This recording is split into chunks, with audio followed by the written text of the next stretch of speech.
Ikaw ang napakapuling Diyos sa aming lahat, na sa kabila ng aming mga kakulangan, kahinaan at pagkakasala, kailan mo nito kami iniwan at hindi pinabayaan. Muli sa gabi ito ay papasalamat po kami, Panginoon, sa pagkakataon hindi mo sa amin, na kami, Panginoon, makalapit muli sa inyo, na kami muli magtipon sa lugar nito, upang muli kang pag-alay ng pagsamba, pupuri, pasalamat sa lahat ng kabutihan ginagawa mo sa aming lahat. Kaya kami na malapit muli ng pagpapababa, tumaamin kami sa ng aming mga kasalanan, kakulangan at kahinaan. Isinasama namin aming bilis mula unang talampakan, dalisay ng mga pusong isipan, upang bawat salita mo na sa amin sa gabi ito ay muli madalang sa aming mga puso. Hinihiling din namin ang gabay, pagpubay at kapustusan ng Espiritu na siya magpapaunawa sa amin mga salita na aming pakikinggan at pagsasaluhan. At sa pagulong namin ito, natin po namin lahat ng aming kahilingan, pangailangan at panalangin kami answer prayer na sa ngalan ng Ama, Anak, Espiritu Santo. Amen. Purihin natin ang Panginoon.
Kabanata 3, talata 16 hanggang 17. Ang mabuting balita ng Panginoon mula sa Ebanghelyo sa Juan, Kabanata 3, talata 16 hanggang 17. Papuri sa iyo, Panginoon.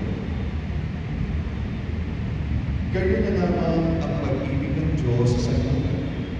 Kaya ibigay niya ang kanyang na anak upang ang sumampalataya sa Kanya ay hindi mapahamak, kundi magkaroon ng buhay na walang hanggan. Sapagkat sinugo ng Diyos ang Kanyang anak, hindi upang hatulang maparusahan sa libutan, kundi upang iligtas ito sa pamamagitan niya. Hindi hatulang maparusahan ang nananampalataya sa pagkukunan ng Diyos, ngunit hinatulan ng parusahan ang hindi nananampalataya sa Kanya.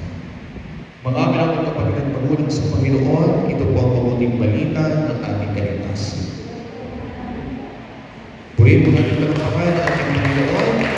Kasama po tayo ng mga kapatid, mga kapatid na kapalang gabi na. Bago po kayo po, itiigin po yung katabi niyo sa iyong kapatid. Pinagpapala kita at ang pamilya mo sa pangalan ni Jesus. Amen. So tayo po magsiupo sa presensya ng ating Diyos na buhay. Sa gabi nito mga kapatid, ang pagsamo na nais ko pong ibahagi sa inyo ay pamamarag ko po God's great love o ang dakilang pag-ibig ng Diyos. Mga kapatid, kapag pinag-usapan po natin ang salitang pag-ibig o pag pinag-uusapan natin ang salitang pag-ibig, lahat po ng tao ay masaya. Lahat ng tao ay puno ng pag-asa. Lahat ng tao ay mayroong kapayapaan, mga kapatid. Sapagkat ang pag-ibig ay napakadakila, sapagkat ang pag-ibig ay walang iba kundi ang Diyos. Sapagkat ang Diyos ay pag-ibig. Subalit titignan po natin mga kapatid, sinasabi nga, meaningful life is the life that people live in love. Ang pinaka makahulugang buhay ay yung nabubuhay ang tao sa pag-ibig. Kasi sa katabi mo, pag nabubuhay ka sa galing, pag nabubuhay ka sa sama ng loob, hinanakit, kataasan ng loob, o anuman, hindi makahulugan ang buhay mo. Amen? Sapagkat pag hindi pag-ibig ang ating ang umiiral sa ating puso, lahat ng bagay makikita mo parang hindi maganda. Amen? Kasi ang isang taong umiibig, kahit hindi gano'ng kagandahan ang minamahal niya, sa tingin niya ay pinakamaganda na sa lahat. Amen? Bakit po? Sapagkat ang pag-ibig ay, mga kapatid, ang pag-ibig ay tawag ito, nagtatakip ng anumang kapintasan at kakulangan ng kanyang minamahal. Kaya nang sinasabi mga kapatid, meaningful life is by walking love and by loving one another. Ang isa pa na makahulugang buhay, mga kapatid, ay lumalakad tayo sa pag-ibig at yung pag-ibig na mayroon tayo ay ibinabahagi natin at ipinadadama sa ating kapwa. Dito po mga kapatid, sinasabi nga, may iba't ibang klase ng pag-ibig ng tao. Amen? But where is the English language have only the word love to describe all the affection expressing, o sabi mga kapatid, expressing of men. Kung titignan po natin sa English translation, ito talagang love, di ba? Pag-ibig. Amen? Kung maging kahulugan, kasi sinabing love, sa tingin mo na yung marami na yan, kahulugan. Amen? So, kung titignan po natin mga kapatid, but the Greek word or language had a different word to describe its kind of love. Subalit sa salitang Griego, mga kapatid, mayroong iba't ibang uri ng pagmamahal na mayroon ang tao sa kanyang puso. Kung titignan po natin ano yung isa na makikita po natin doon, yung tinatawag na sa Greek word ay eros, love. Alam niyo mga kapatid, parang minsan hindi natin maintindihan ano ba yung eros love na yan? Kung minsan kapag kayo ay umaatin ng CLSS, narinig niyo po yan kapag ang topic ay God's love. Amen? Ano nga bang ibig sabihin ng eros love? This is a physical love between sexes. Ito yung, mga kapatid, yung pag-ibig na kaya mo inibig ang tao ay dahil mayroon kang nakita ng maganda sa kanyang pisikal na itsura. Tama mo ba? Kita mo, pag nakakita ka ng gwapo, pag nakakita ka ng maganda ng dalaga ka pa, nung binata ka pa, talagang attractive sa'yo. Amen? Subalit titignan po natin, mga kapatid, subalit ang pinapakita dito, ito yung pagmamahal, mga kapatid, na nakabase lang sa kanyang nakikita. Nakabase lang kaya minsan sinasabi, mahal kita kasi. Nasa kamay dito nagmahal kasi. Kasi maganda, kasi sexy. Mahal dahil may pera. Mahal dahil may pinag-aralan. Mahal dahil merong malawak na lupain. Di ba? Kaya kung ang pag-ibig ng tao ay nakabase sila na mayroong salitang kita, dahil, yan po'y lumilipas. Kaya kapag isang tao ang minahal mo lang sa kanya ay ang kanyang pisikal na kaanyuan maganda, ang kagandahan ay lumilipas. Tingnan mo yung katabi mo. Dati ganda-ganda niya. Lagi nang sagala niya. Ano ba? Ewan mo lang ngayon kung masasagala pa. Ano ba? Bakit? Sapagat ang kagandahan, mga kapatid, upang pisikal na itsura ay lumilipas. Amen? Kung ang minahal mo lang sa mister mo ay dahil malaki ang katawan niya. Di ba? Maskulado, maputi, guwapo, walang katiyan-tiyan. Amen? Kung ang ginusto mo lang sa misis mo ay ang kanyang kaputian, ganda ng buhok. Di ba? Ano doon yung kanyang tangkad? Di ba? Makinis, matangos ang ilong. Ang lahat ng yan ay lumilipas. Amen? Kaya kita po natin, kapag hindi mo na nakita sa pisikal na itsura ng iyong minahal, ang hinanap mo nakita, magbabago ang pagmamahal. Nakita niyo marami mga lalaki kapag nagkaedad na yung misis, wala nang ganda, wala nang bango, amoy mantikal lumanan. Amen? Kapag yung mister naman niya ay gwapo ng kanyang napakasawa, di ba? Talaga nung ipinaparada pa niya. Di ba? Pinagmamalaki niya sa kanya mga kaibigan, ito ang mapapangasawa ko na walang-wala ang mga boyfriend niya. Amen? Kaya lang pagkaraan ng 10 taon, yung kanyang mister ay tumaba na. Di ba? Hindi na siya ganun kanito. Amen? Hindi na siya malinis sa sarili niya. Di ba? Noon kapag kanyang damit, maayos na maayos. Di ba? Ngayon, parang isusumpa mo ng mga katabi. Bakit? Iba na amoy.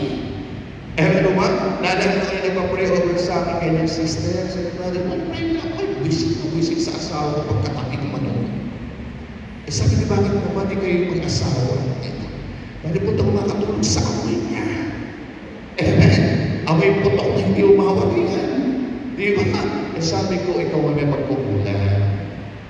Dapat, kung mahal mo yung mister mo, kung paano ka mag-alaga ng sarili mo, ay aalagaan mo rin siya. Di ibili mo ng tawas. Pahihirap mo sa kinikili. Amen?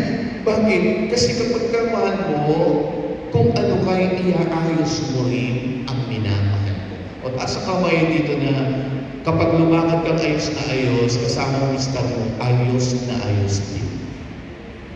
Ha? Hindi mo ikaw ayos na ayos, pulang-pula labi, pulang-pula mo. Diba? Naka-spaghetti straw, naka-chinelas na maganda, bagong manicure, pedicure, pwede naman mo ng mister. Diba? Parang takip ng uhol na ang mukha. Kinakalawang mo na. Pero hindi pa rin. Mga kapatid, inaasikaso. Kaya kung titignan po natin ay ang pisikal na kaanyuan o ano ang bagay na meron ng tao, kapag nawala na yan, mawawala na rin ang pagmamahal. O taas ang kamay dito na buhay pa asawa.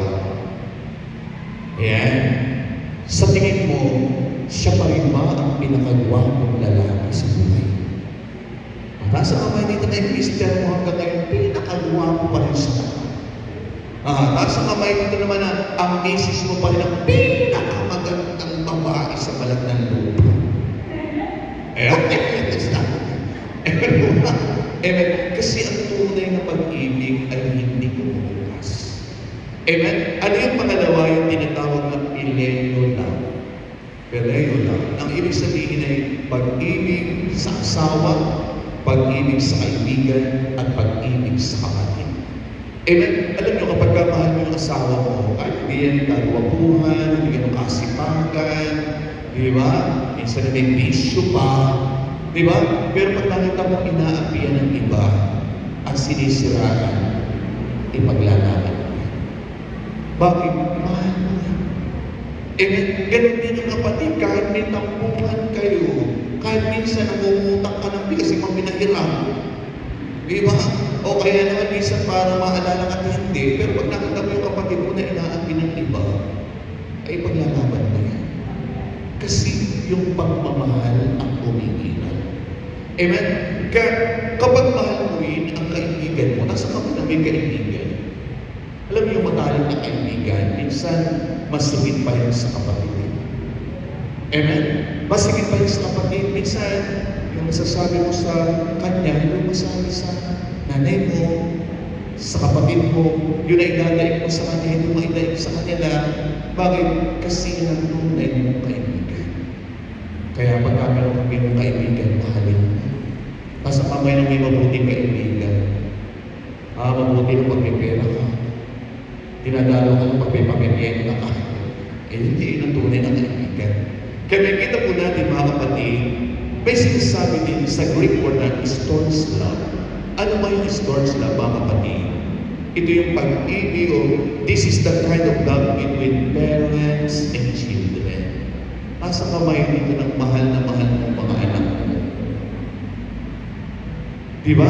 Alam yung mga magulang, kahit hindi kumain, makakain lang yung mga anak. Tingnan yung pagmamahal ng magulang, kahit hindi ka makapili ng bago, basta yung anak mo maayos ang kanilang pananamit. Meron silang mga gamit nila na magagamit nila. Amen? At tingnan mo rin mga kapatid, yung mga anak na mapagmahal sa magulang, ay pinagpapala. Nasa kamay ng mga anak na mapagmahal sa magulang. Diba?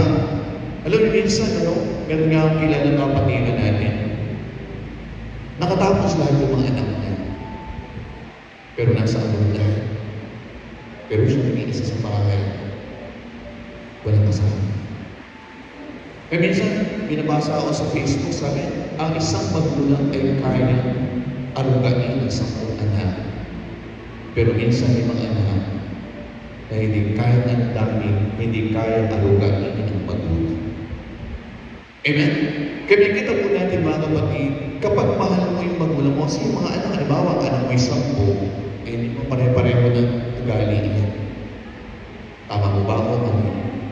Merong mga anak na, sige, nagiging lang sa tatay at sinanay ng pera. Bahala na kayo. Diba?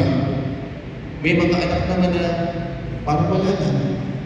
At may mga anak naman na sobrang maalalahanin sa magulang. Mataas ang kami ng mga magulang na may ganyang kang anak. May mga alis-alis, pag may sakit ka. Kahit nasa malayo siya, tawag ng tawag. Kumusta na kayo? Ano na ba pakiramdam ninyo? Ano na ba kailangan ninyo? Magkano ba kailangan ninyo? Ano ba kumakain pa kayo ng prutas? Kumakain pa kayo ng masustansya? May mga anak na gano'n kaimling magmahal sa magulang. Kaya kita natin sa 10 utos ng Diyos, yun nga yung pagmamahal sa magulang ang may kalangit na pangako. At ang pangako, giginhawa ang buhay at hahaba ang buhay. Amen? Kaya makikita nyo yung mga anak ninyo na mapagmahal sa inyo, ang luluwag ng buhay. Di man kayo mahanan, pero maayos sa buhay. Pero tingnan nyo yung mga anak ninyo na parang walang pakialam sa inyo. Di ba? Wala. Hindi ganun katindi at kaayos ang buhay. Amen? Kaya yung pag-ibig ng tao, mga kapatid, ay may iba-ibang pinatutungkulan niya. Nasa kamay dito ng buhay pa yung magulang mo. Mahalin mo ang nandiyan. Ako na mawala yung nanay at tatay ko, mga kapatid. Hirap pa rin naman ang magulang. Kasi namatay ang nanay at tatay ko, mga kapatid. Ako pwedeng alaga dahil wala pa akong asawa. Alam nyo, medyo nalim na akong mag-asawa. Kasi kaya hindi ko sila maiwan. Kasi iniisip ko minsan ako, baka yung makuha kong asawa hindi mapagmahal sa magulang ko. Ako'y aalis, tatrabaho. Baka hindi siya maasikaso. Alam mo, kailan ako ng asawa, ginawa na sila. 3 years pa bago ako ng asawa. Amen? Pero alam mo, napakasarap na arugain ng magulang. Sabi nga ng nanay ko noon, meron ka sa akin. Sabi ko, ganito naman kayo noon sa akin. Ba? At ang nakakaano-ano mga kapatid, dami-dami mga kapatid. Pero pag kayo mahiligo sila, kakain sila, magbibihis sila, kahit ako yung lalaki, ako yung gusto. Nagkakwar nga ako yan sa Bulacan. Sa El Shaddai, pagkakakain ng nanay ko, uuwi pa ako, papatawag na ako. Sabi naman kapatid, dami-dami naman namin dito, kapakain sila. Kasi alam nyo, daman ng magulang kung sino ang anak na talagang concern sa anak. Kaya ganyan yung magulang nyo, mahalin nyo. Magawa, at yung mga anak ninyo, mahalin nyo rin. Huwag kayong magkakaroon ng favorite place. Magawa, diba? Bakit? Sapagkat yun ang pagmamahal ng magulang. Kaya napakasarap yung malalim ng relasyon ng anak sa magulang. Kasi kamay dito na yung anak mo, parang kaibigan. Ayaw, wala yung tinatago sa'yo, kinukwento sa'yo lahat. Diba na, papagsabihan mo, minsan, para kayo magkaibigan, minsan naman, siyempre, meron ka rin authority bilang magulang. Diba na, tama, iayos, pagsabihan. Amen? Pero nandoon yung malalim na relasyon. Amen? Pero minsan, hindi malalim na relasyon. Minsan makita mo, mas paborito pa ng mga anak makapagkwentuhan sa iba kaysa makapagkwentuhan sa mga. Mataas ang kamay dito na yung anak mo lagi makakwentuhan. Ayaw maalis sa tabi mo. Kita mo yung mananya pa siya. Ano ba? Kasi alam niya na nandoon siya sa safe na lugar. Amen? Mas niniwala siya sa kanyang magulang. Amen? Minsan nga, nagtong ako sa isang lugar, sa mga malaki ko. Yung mga bata, galing sa eskwelahan, mag-aalas 10 na nasa patio. Ako naman concerned, sabi ko, nandito pa kayo? Gabi na. Alam mo, sabi na isa, hindi ba po na yung mga katulungan natin at tatay namin? Kasi hindi naman po kami makapahinga kasi wala sa ginawa kundi magbungaan, mag-away. Amen? Kaya mga kapatid, ito ang sinasabi ko sa atin, ang pag-ibig ay makapangyarihan. Ang pag-ibig, mga kapatid, ang siyang nagbibigay kulay at pag-asa sa buhay ng tao. At ang ika-apat, mga kapatid, nakahulugan ng pag-ibig ay yung tinatawag na agape love. Ano yung agape love, mga kapatid? Ito yung pag-ibig na hindi makasarili. Ito yung pag-ibig na handang magsakripisyo. Mataas ang kamay ang nagmamahal. Sa may nagmamahal. Yung pagmamahal mo ay hindi makasarili. O may pagmamahal na makasarili. Amen? Yung pagmamahal mo ay may kasamang sakripisyo. Totoo po, pagmahal mo yung tao, kasama ang sakripisyo. Kapag mahal mo yung tao, kaya mo tiisin ang galang sa'yo, maibigay mo lang yung para sa minamahal. O, nasa kabay dito ng mahal na mahal mo yung misis mo o yung mister mo. Diba, yung mister mo, pagka-birthday, ibinibili mo ng damit. Saan kaya sa ukay-ukay? Diba? Kasi mga kapatid ang sinasabi po rito, it is the love of person even if he does not deserve to be loved. Ito yung pagmamahal na kahit hindi ka ibig-ibig yung tao ay minahal. Di ba yung mga magulang na pagka mag-aasawa, napakaraming pintas mo sa naliligaw sa'yo. Napakaraming sinas ko, ganito ginapakasalit mo.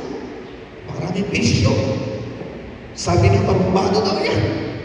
Ano ba? Sabi, matutog daw yan. Pero after na mapagsabihan siya ng madaling araw na ipagtahan.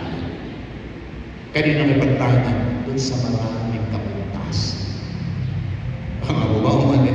Kasi sabi ko sa iyo kanina, ang pag-ibig ay tumatakip sa lahat ng kakulangan at kapintasan ng iyong minamahal. Ba? Kaya minsan sinasabi mo, minsan sa sobrang sakripisyo na, minsan sinasabi ng tao, kung hindi na kita mahal, matagal na kitang nilayasan. Pero bakit nananatili pa rin siya sa gitna ng hirap at sakripisyo? Dahil mahal na. Dahil mahal na mahal na. Amen? At iyan ang Panginoon. Ang Panginoon tayong lahat, mga kapatid, isinuko siya ng Ama para sa atin, ang Panginoong Jesus. Isinugo siya hindi para sa mga banal, hindi para sa mga taong deserving, hindi para sa mga taong mga napakabuti. Siya isinugo para sa mga makasalanan at hindi karapat-dapat mahal. Abi na may katabi mo. Patingin mo ba karapat-dapat sa mahal? Tigas nga ng ulo niya. Di ba? Pasaway na eh. Amen?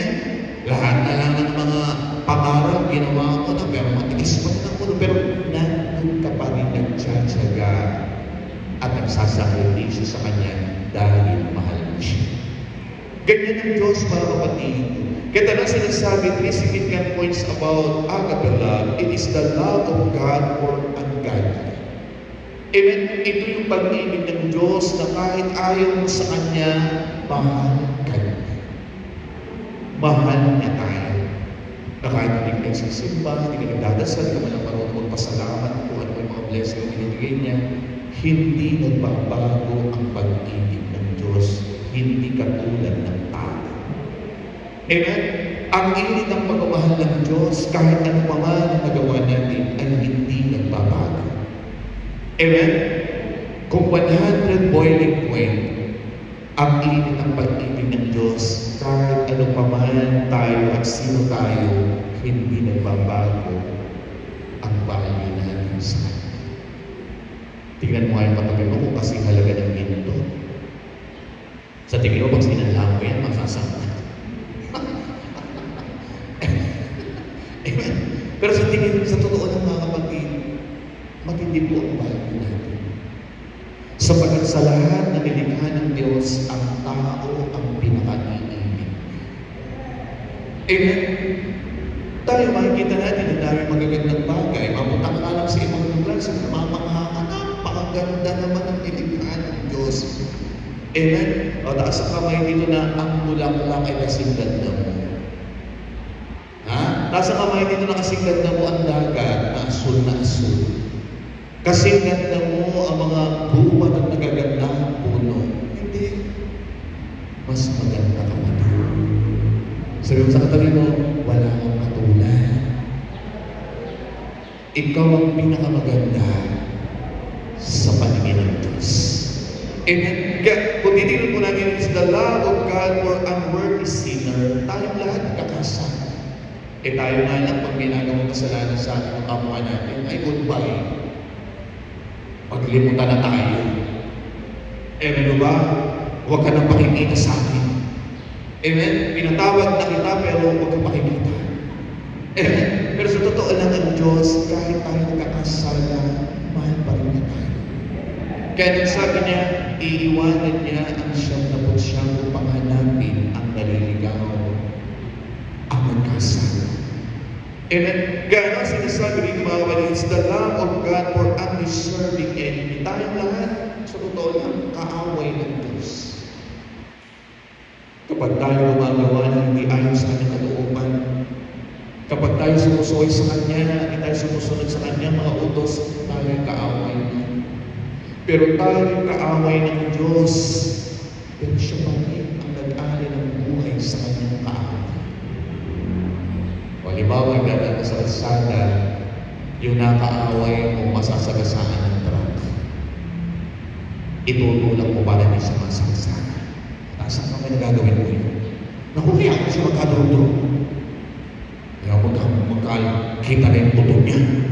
Amen ba? Kasi ganun tao. Amen? Pero ang Diyos, siya ang nag-alay ng buhay para sa kanyang mga kaaway. Kita niyo po. Bakit? Sapagkat siya ang hatid niya yung pagmamahal. Amen? Siya Diyos ng pag-ibig. At kapag ikaw ay umiibig, handa mong ialay ang lahat sa iyong iniibig.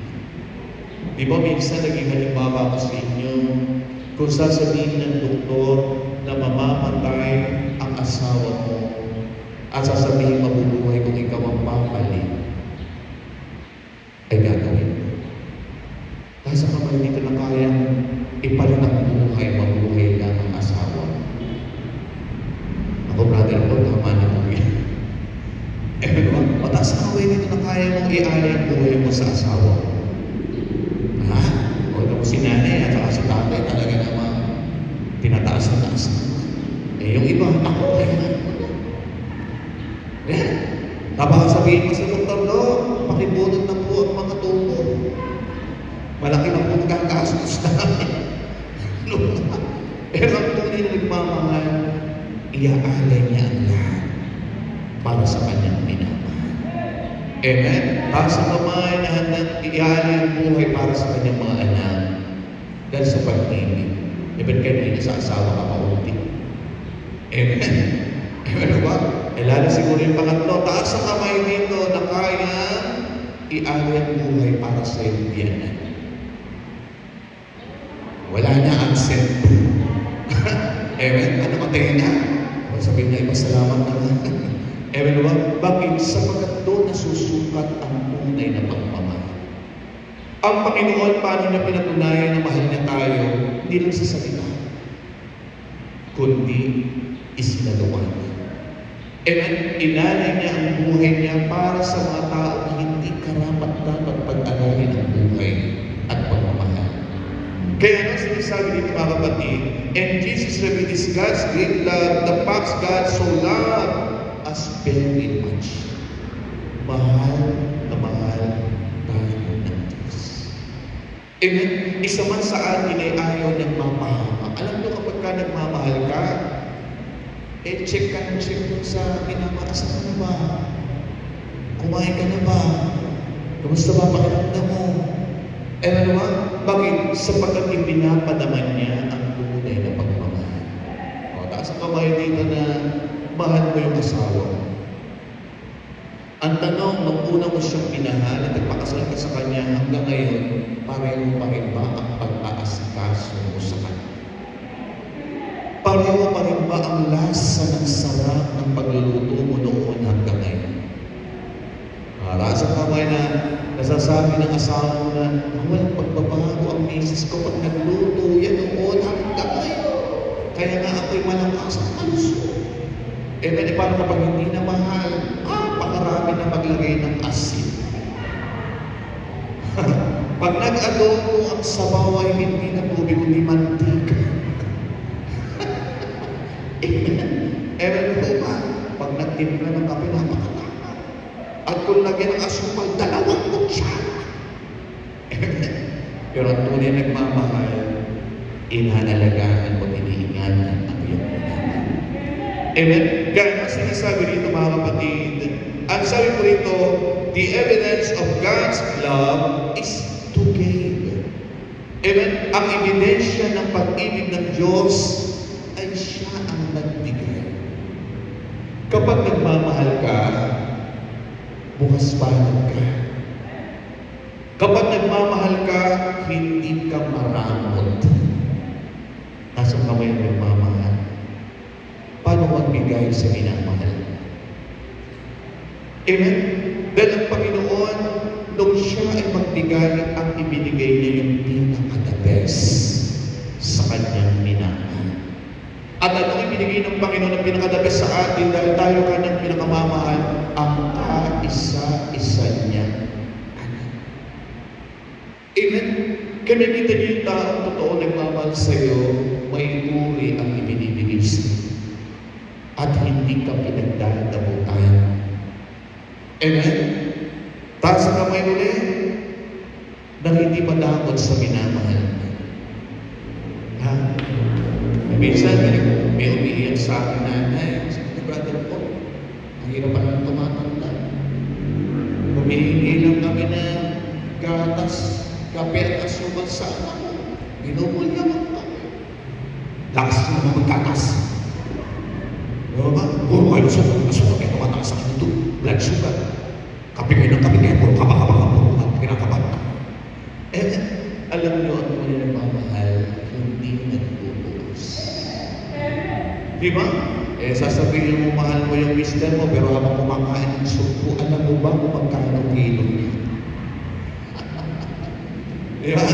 Habang kumakain ng kanin, uy, mataas na, bigas niya. Amen? Tinutuusan na. Amen? Pero ang Panginoon, minsan man ay hindi tayo sinumbatan. Amen? Minsan man ay hindi nagsalita ang Panginoon kung hindi dahil sa ginawa ko ay hindi kayo maliligtas. Amen? Kundi pinadama ng Panginoon ang isang halimbawa na ang tunay na nagmamahal ay nagbibigay at hindi lang basta tumatanggap, kundi nagbibigay. Amen? Minsan tayo nagre-regalo, ano sabihin natin sa regaluhan, malapit na yung birthday ko, magkasunod tayo. Binigyan kita kayo ng Goldilocks. Sa birthday ko naman, ano ba ibibigay mo? Hindi. Ang tunay na nagmamahal, hindi nag-iintay kung ano ibabalik sa kanya na ibigay. Amen? Maligaya siya na nagiging masaya sa ibinibigay niya ang kanyang minamahal. Kaya nung magmahal kayo, di ba? Nung mag-asawa kayo, nung sumama kayo sa inyo, napakasawa, di ba lahat binigay? Oras, panahon, pag-aasikaso, pagtitiis, di ba? Sakripisyo, buong sarili niyo ay ibinigay niyo dahil mahal niyo. Amen? Ganun ang Panginoon, mga kapatid. All out niyang ibinigay ang lahat dahil mahal niya tayo. Kasi sa katabi mo, kaya mapunta na rin si Lord. Lord, bakit ganito nangyayari sa buhay ko? Lord, bakit puro ganito na lang pagsubok? Amen? Bakit ang Diyos ang unang nagmamalasakit sa atin? Siya ang unang nasasaktan kapag tayo nasasaktan. At siya'y nalulungkot kapag tayo nalulungkot. Amen? Ang nais ng Panginoon, at sabi niya, pumarito siya upang bigyan tayo ng buhay na ganap ang kasisi. Kaya sabi sa katabi mo, makalimutan ka ba ng mga tao na kapaligid sa iyo? Hindi ka nakakalimutan ng Diyos. Kaya huwag ka na magtatanong sa nanay mo, mahal niyo ba ako? O magtatanong sa asawa mo, mahal mo ba ako? Hindi ka magtanong. Dahil hindi mo man madama ang pagmamahal nila. May Diyos na mahal na mahal. Mahal na mahal. Amen? Kasi alam mo yung nagmamahal, napakagad ako ang nararamdaman ng minamahal. Bakit malungkot? Bakit masaya? Bakit nakatulala? Amen ba? At alam niyo, ang pinakamasarap na inyan, ang Diyos. Ang Diyos ang pinakamasarap na inyan. Amen? Kasi pagkamahal na mahal ka, ang sarap dumain. Eh tayo, minsan, ba kayo, may mga asawa kayo, pag dumain ka masakit ang ulo mo, minsan, hindi na naman kapag pahilingan mo lang, may ginagawa. Diba? Pero ang Diyos, kapag dumain ka sa Kanya, nandun agad ang saklolo niya. Nandun agad ang kamay niya at sasabihin sa iyo, anak, huwag ka mag-alala. Nandito lang ako sa tabi mo, pagkagalingin kita. Amen? Bakit? Mahal tayo ng Diyos. Kaya ano sinasabi nito mga kapatid? God demonstrated His love in the most perfect ways possible. He gave His one and only Son to the world. Therefore, God not only loved, but He so loved us. Amen? Kaya ano sinasabi, His love is the ultimate degree. Ang pagmamahal niya mga kapatid ay nag-aapoy sa atin. Amen? Kaya ano sinasabi, the world has a twofold meaning. God gave His Son to the world and He gave His Son to die. He gave His Son up to the world and up to the cross. E tayo siguro kahit marami tayong anak, hindi natin ibibigay ang isa. Sasabihin, ito po yung isang anak ko, binibigay ko sakripisyo para ang tao'y magbalik loob. Ay, ito bibigay niya. Amen? Isa na nga anak. Amen? Kaya kita po natin, ang tunay na pagbibigay ay mayroong kalaki na pagmamahal. Kasi pwede ka magbigay kahit ka nagmamahal. Pero iba yung totoong nagmamahal. Mayroong uri ang kanyang ibinibigay. Amen? Eh, buti pa nga nung araw, no? Napakaganda ng buhay ng tao, ng mga tao na bibigayan. Bakit? Kasi ang mga bakod lang ng bahay kawayan. Eh ngayon, bago mo makita yung kapitbahay mo, maghahagdan ka muna sa taas. Ano ba? Mga kapatid, at ang taong tunay na nagbibigay ay yung talagang kailangan din niya yung nabibitawan niya para sa kanyang minamahal. Kasi hindi naman totoo pagmamahal ng walang sakripisyo. Yung magbibigay ka pero walang sakripisyo. Kung yung iba pagka nagbigay, nagpapakamera pa. Bakit? Kasi mas malaki pa yung natira sa kanila. Pero yung tunay na pagbibigay, yung alam mo, kailangan mo rin. Pero nabitawan mo, alang-alang sa pangailangan ng pagmamahal mo sa iyo. Amen? O naalala ko, ng panahon ng Ondoy, di ba? Nagaling ko kanyan. Sabi ni Mother Mahay, kayong lahat ay magdala sa Sabado, susunod ng pagbigay natin sa mga kapatid natin na baha. Naku, nung nakaraang Sabado naman, dumating naman na Sabado, sama-sama naman ito. Pero alam niyo, nung ito'y pag-iwalay namin, gamuntong ang basahan kaysa sa pakikinabahan. Di ba? Ito yan ang bigay. Di ba? May nagbigay pa, 2 sakong pangki, wala namang mga garante. Di ba? Ipasusuko ba sa mga napaka, hawa pang ganyan na mga naglalaka. Bakit? Di ba kapag nabilis, malaglag pa. Nagbigay ng mga noodles, pero expired. Ang daming sapatos sa pinamigay, yung bakit kakanan, kung ano ba. Walang quality yung pagbibigay. Amen po? Walang quality. Pero pag totoo kang mahal mo, ang bibigyan mo, yung pinaka-the best na bibigyan. Kaya naalala ko yung anak ko, nung maliit pa yan, pinagay sa akin itong lero, 3 malalaki, yung big bang. Ako ay hindi sa bahay. Eh ako naman bago yung makasa, sabi ko, tignan mo na expired. Ako po, 2 years na pag-expire. Sabi ko, Diyos ko, isa na nga lang yung anak ko, lalasunin na.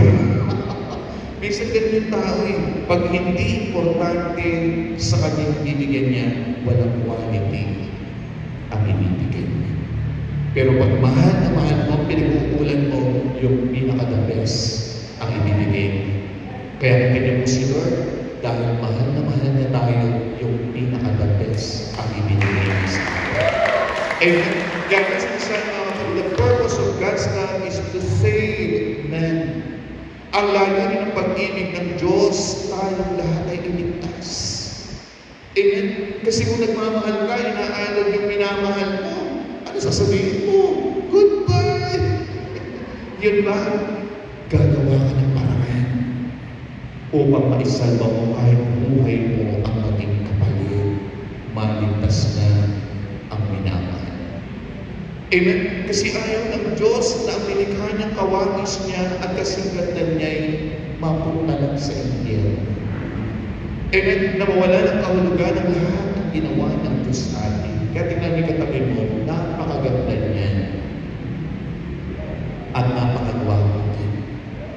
Sapagkat tayo nilikha ng Diyos na kawangis niya.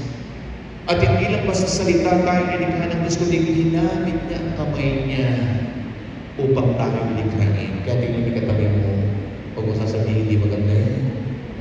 Gawa ni Lord yan. Amen? Tatak-el siya na yan. Amen? Amen, Lord? Kaya tayo kinalaman ng Diyos, tayo ang napaka-special na nilikhain niya. Kaya nga, sinasabi nito mga kapatid, to save man for perish. God's purpose of giving His Son was triple to save man for perish. Bakit? Ayaw ng Diyos na humantong tayo sa pagkabuhay. Ayaw ng Diyos na tayo nilikha niya na mauwi lang sa walang-wala ang ating buhay. Kaya sa katabi mo, ang mahal na ibinayad sa iyo para maligtas ka. Ang mahal na ipinagtubos niya sa atin, hindi pera, hindi ginto, hindi tanso o anuman. Ang ipinagtubos niya sa atin ay buhay at dugo. Buhay at dugo. Kaya kung tatanungin natin ng Panginoon, Lord, kaano mo ba ako kamahal? Baka ituro niya, ganito kita kamahal. Ganito kita kamahal. Kaya pag nakakalap kami ng panumputan, para mawala ng pag-asa, tignan mo lang siya na nasa krus. Sa paano na ibigay ng Ama si Jesus sa akin, gaano pa yung hinihiling natin sa Kanya ay kaya-kaya niyang ibigay dahil mahal niya tayo. Amen? Kaya kung titignan natin mga kapatid, ayaw niya na ang tao ay mawala ng kabuluhan, ayaw niya ang tao ay tumanda lang, mawala lang, mamatay lang, mawala lang ng buhay, mga kapatid. Ayaw niya ng tao ay mawala ng kapayapaan, ayaw niya ng tao ay mawala ng pag-asa, ayaw niya ng tao ay linisan lang sa daigdig na ito na walang kabuluhan ang buhay. Kaya kalapitin ka tabi mo, mahalaga ka kayo po. At hindi ka lang basta mahalaga, mahal na mahal kayo. Amen?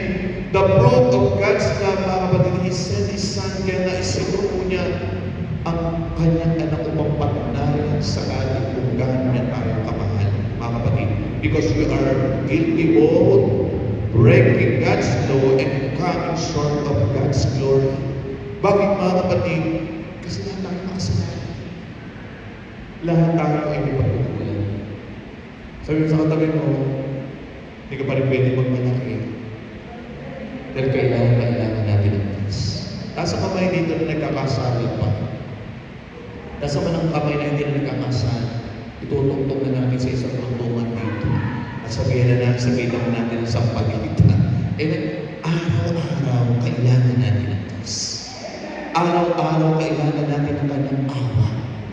Amen. Kaya ang sinasabi mga kapatid, bakit we are all convicted? Lahat po tayo ay makasalanan. Kaya sa katabi mo, huwag kang magtuturo.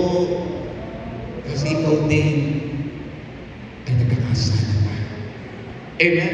But Christ has sent to condemn or judge us. Pero ang Panginoon, alam mo yung tunay ng nagmamahal, hindi yan ito-condemn. Hindi niya pinamumukha sa iyo kung anong nagawa mo. Kundi ang tunay na nagmamahal ay handa magbigay muli ng panibagong pagkakataon. Lagi siya nagbibigay ng second chance. Amen. Hindi niya isinasara ang puso niya sa mga taong nagbabalik loob sa Kanya. Amen. So the means of His love is to give us salvation through Him. Amen. Upang sa pamamagitan niya ang kaligtasan ay ating nakamtan. Kaya sa katabi mo, ligtas ka na, pero ingatan mo ang kaligtasan. Amen. Dahil ayaw ng Diyos na isa man sa atin ay mapahamak. Alam niya ang buhay natin. Alam niya ang kahinaan natin. Kaya nga ang banal na Espiritu ay sinugo niya upang lagi tayong gabayan, upang lagi tayong subaybayan, upang hindi tayo mawala sa kanyang kalungkutan. Kaya sa katabi mo, o tigilan mo na yung mga kalungkutan mo, tigil-tigilan mo na yung pag-aaborito mo, tigil-tigilan mo na yung sobra mo, kapag kabali sa buhay. Bakit? Nandiyan ang Diyos. Hindi tayo nag-iisa, sapagat ang tunay na nagmamahal ay hindi nag-iiwan. Anong pangako niya? Hindi ko kayo iiwan, hindi ko kayo pababayaan. Makakalimutan man kayo ng tunay niyong ina, ako'y hindi lilimutan sa inyo. Bakit? We are the beloved of God. Tayo ang pinakamamahal ng Diyos. Kaya sa katabi mo, kumiti ka, mahal ka ng Diyos. Amen ba? At siya na nga po, hindi na tayo pababayaan kailan. Ano man ang aking pinagdadaanan, nawari may parang hindi ko binigo ang Diyos, nandun siya. Diba sabi niya sa footprint in the sand, sabi niya doon ng tao, pag masaya siya na rin si Lord. Pero bakit kung siya nasa kalungkutan, nag-iisa na lang siya naglalakbay, at ang nakit niya isang bakas na lang na pares sa buhay niya. Nagtanong siya kay Lord, Lord, bakit gano'n? Nung masaya may kasama kita. Pero bakit ngayon na ako'y malungkot at bigat na bigat, iniwan mo o nag-iisa? Anong sagot ng Panginoon? Anak, kailanman hindi kita iniwan at hindi kita pinabayaan. Ang bakas ng parang na nakikita ng isang pares, hindi bakas ng paa mo, kundi bakas ng paa mo dahil panguna ito. Kita niyo po. hindi na natin kaya, pinapakunan na tayo upang hindi tayo malumbong. Dahil mahal na tayo.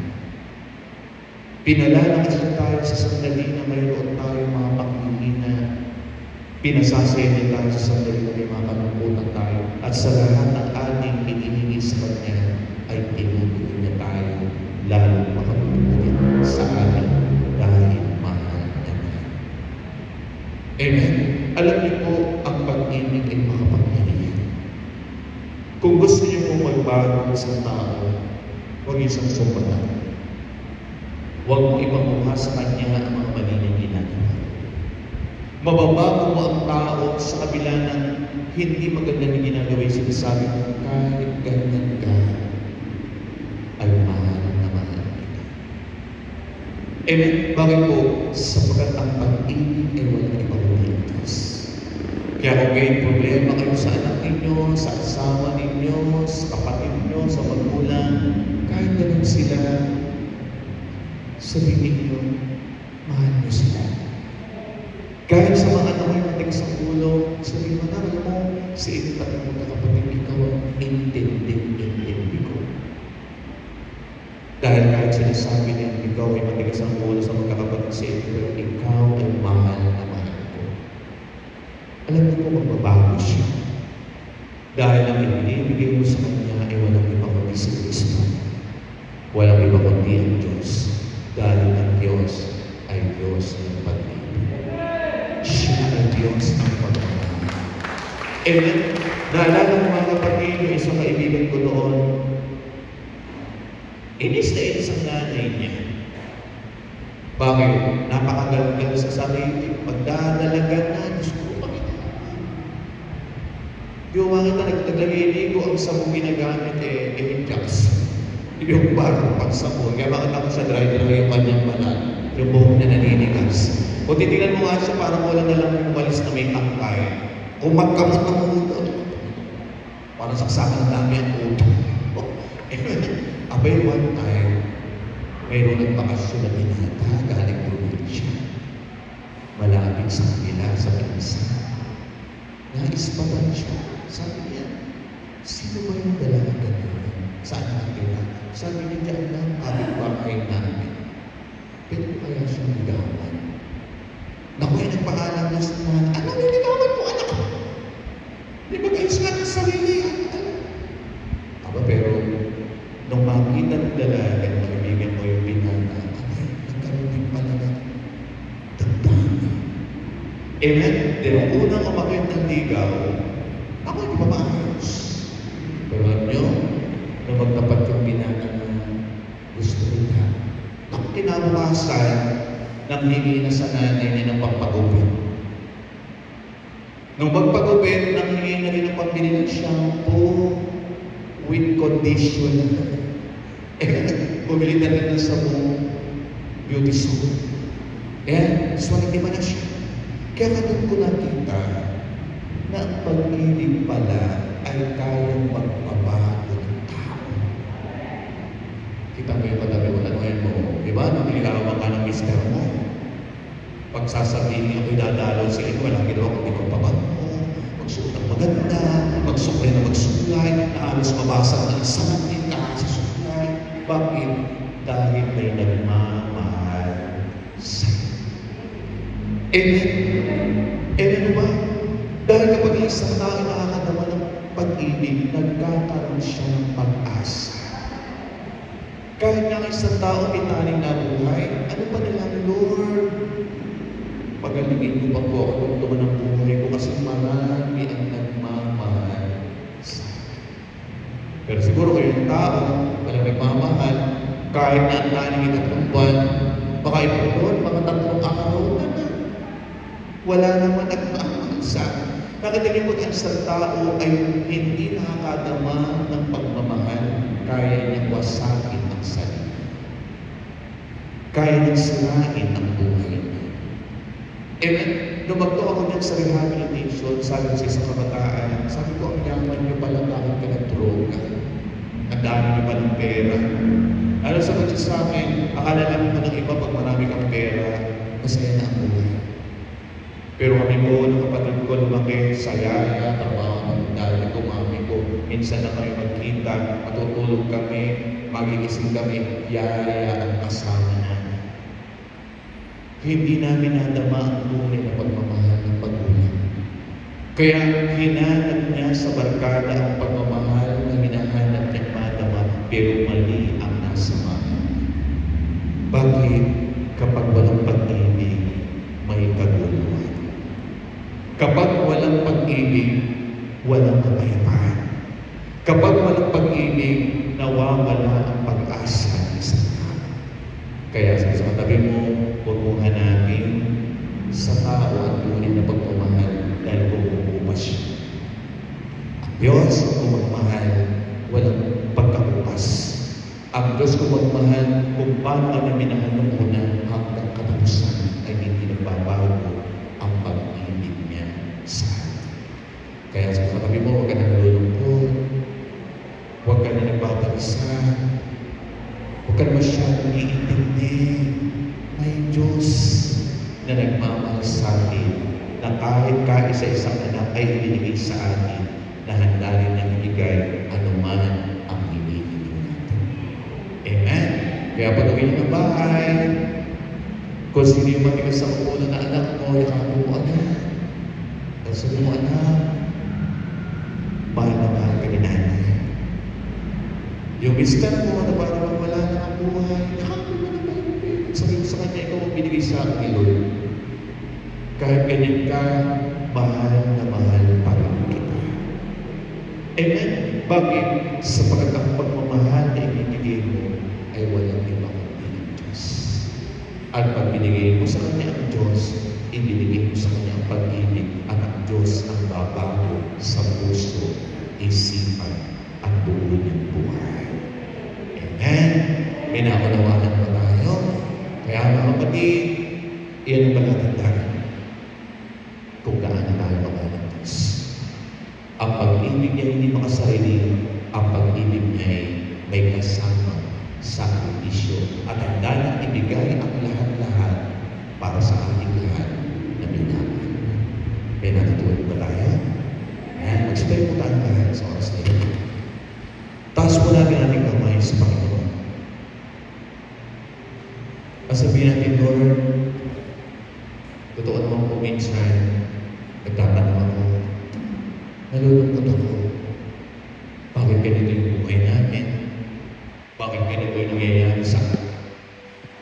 Nakakalimutan ko minsan tignan ka sa krus na nakamayubay upang ipaalala sa akin kung gaano ako kamahal. Naiwanan man ako ng lahat at makalimutan man ako ng lahat, ikaw ay nananatiling nandyan na handang magsakripisyo, na handang magbigay ng pagmamahal para sa akin. Taas ang kamay, pigit mo yung mata. At sa oras nito, tingnan mo sa iba ng tao, ang mga tao gusto mong baguhin mo. Mga tao gusto mong mapabuti ang kanilang buhay.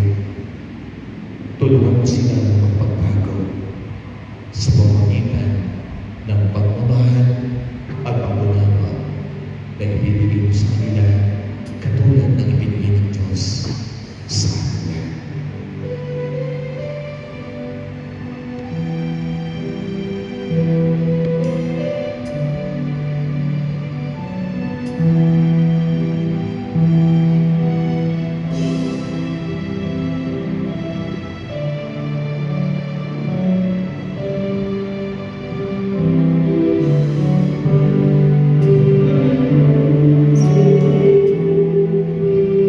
Let my heart be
walang iba kundi ang ating Diyos.